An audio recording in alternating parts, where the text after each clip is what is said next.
Well, we have asked you to come in and help tackle the topic of divorce. And particularly, you're going to walk us through, as much as possible, how to have an amicable divorce. And you are going to be speaking a bit from personal experience, but also from your experience as a planner. Exactly. So what I'm going to talk about are my 5 top tips for having an amicable divorce. And I'll preface this, I'm not a lawyer, so these are just my experiences, again, as you said, personal, and my experience from my financial planning work. So the top tip that I would start off with would be to remember that more than anything, your divorce is a business transaction. So really you need to think of it as a business partnership that you are unwinding, that just didn't work out. So it's very important to keep the emotion out of it. It's a difficult shift for some people, but when you're talking about the divorce proceedings, you need to recognize that now your spouse very likely no longer has your best interest in mind. So you really need to be your own advocate and be present in the entire process. If you have a lawyer, certainly that's someone that's going to be able to advocate for you. But you need to be there. You need to be fully present in order to let your lawyer do his or her best job. Some mistakes that I have seen people make in the divorce process is letting those emotions get involved and letting that cloud their judgment as far as the whole business part of it goes.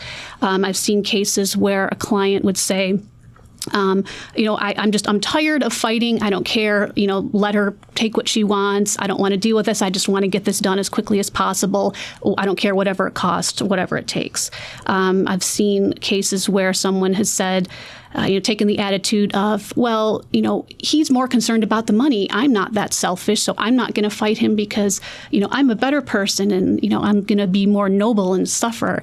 And those are both reasonable defense mechanisms, I guess, and ways of coping, but they don't help with the ultimate business of coming to the table and negotiating for what's in your best interest. So it's best to keep that clarity. Does it help to go see a therapist in a way so you're like, okay, this is my money side, but I also need to take care of my emotional side, and maybe I can work out some of that emotion with a therapist to leave me a little bit more clearer when I'm dealing with my lawyer, for example. Yep, and that's actually one of my points for later on is dealing with the emotional side, so you can be a little bit more present for dealing with the financial side of things. Yeah, and that's sometimes difficult advice to follow because it can be such an emotionally draining experience that you might be tempted to just I just want to get this over with as soon as possible. In my parents' case, their divorce was prompted by also my dad's business failing.